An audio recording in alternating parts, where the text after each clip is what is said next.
मैं अगर सोचूं तो इसमें कुछ दूसरा इशारा है, दूसरा कोई संदेश मिल रहे हैं वॉशिंगटन से, जिसके बारे में हमारी सरकार को समझ के जवाब देना चाहिए। अगर ऐसे वो लोग करेंगे तो हम भी अमेरिकन एक्सपोर्ट्स पे 50% की टैरिफ हमारे तरफ से भी लगाना चाहिए।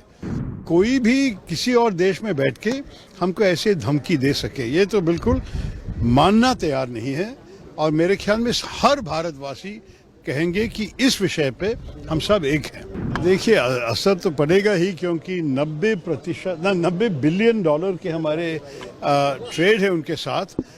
और अगर आप सोचिए कि अभी हर चीज़ 50% ज़्यादा महंगा होगा, तो खरीदने वालों भी सोचेंगे कि भारतीय चीज़ों को क्यों खरीद ले।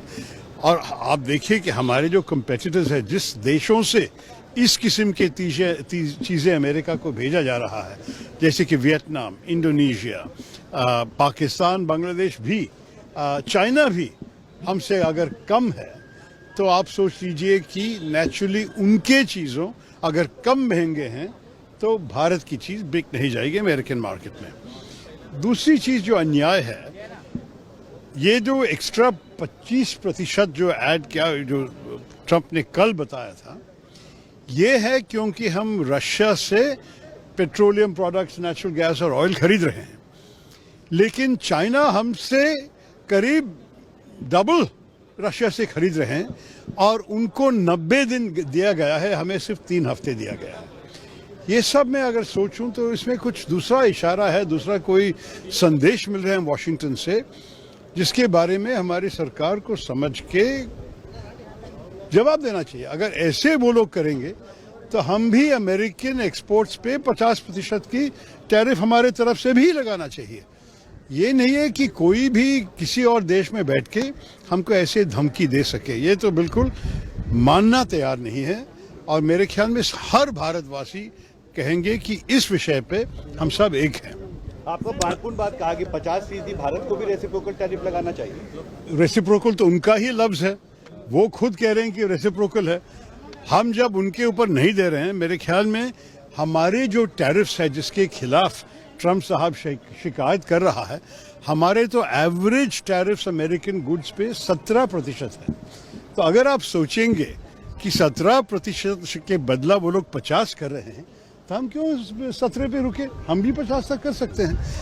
मैं नहीं चाहता हूं कि हम अननेसेसरी झगड़े में जाए। ये तो एक बहुत अच्छा रिश्ता था, और मेरे ख्याल में स्ट्रेटेजिक पार्टनरशिप की बातें भी हुई हैं। क्वाड में हम एक साथ हैं, I2U2 में हम एक साथ हैं। बहुत सारे वर्किंग ग्रुप्स के भीतर AI पे, डिफेंस पे, कई विषय पे चर्चा अभी भी चल रही है। तो मैं नहीं चाहूँगा कि सिर्फ ट्रेड पे पूरा रिश्ता को खराब कर दे, लेकिन हमारी तरफ से कोई नहीं चाहते हैं कि इस किस्म की बर्बादी हो जाए हमारे रिश्ते में। उनके तरफ से ये आया है, तो उनको पूछना पड़ेगा, क्या do they not value our relationship? क्या भारत उनके लिए अगर महत्वपूर्ण नहीं है, तो वो हमारे लिए क्यों महत्वपूर्ण होगा? तो ये भी मैं सोचा, हमारे देश के कितने भारतवासी भी अमेरिकन सिटीजन्स बन गए हैं, उनके भी एक जिम्मेदारी, उनकी आवाज़ उठाना। वहाँ तो भी एक डेमोक्रेसी चल रही है कि बोलिए उनके इलेक्टेड प्रतिनिधि को, उनको सेनेटर्स, उनके कांग्रेसमैन को, कि जो सरकार कर रही है भारत के खिलाफ, ये ठीक नहीं है। निकी हेली, जो इंडियन ओरिजिन की एक गवर्नर थी, निकी हेली ने भी स्पष्ट कहा है कि आप चाइना के खिलाफ करने के अलावा आप क्यों भारत के साथ के रिश्ता को खराब कर रहे हो। मेरे ख्याल में इसी संदेश सारे इन्फ्लुएंशियल भारतवासी देने चाहिए। ये है मेरे नाम। इंडिया को भी अपना टैरिफ बढ़ा देना चाहिए।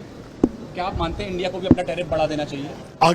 अगर वो लोग इसको ये अगले 3 हफ्ते में बदला नहीं, और अगर 50% असलियत में हुआ, तो मेरे ख्याल में हम भी 50 उन पे लगाना चाहिए उसी वक्त, उधर तक नहीं। हम तो धमकी वाले देने वाले देश नहीं है, लेकिन जो लोग हम पे किया, तो रेसिप्रोकल हम भी करने जानते हैं।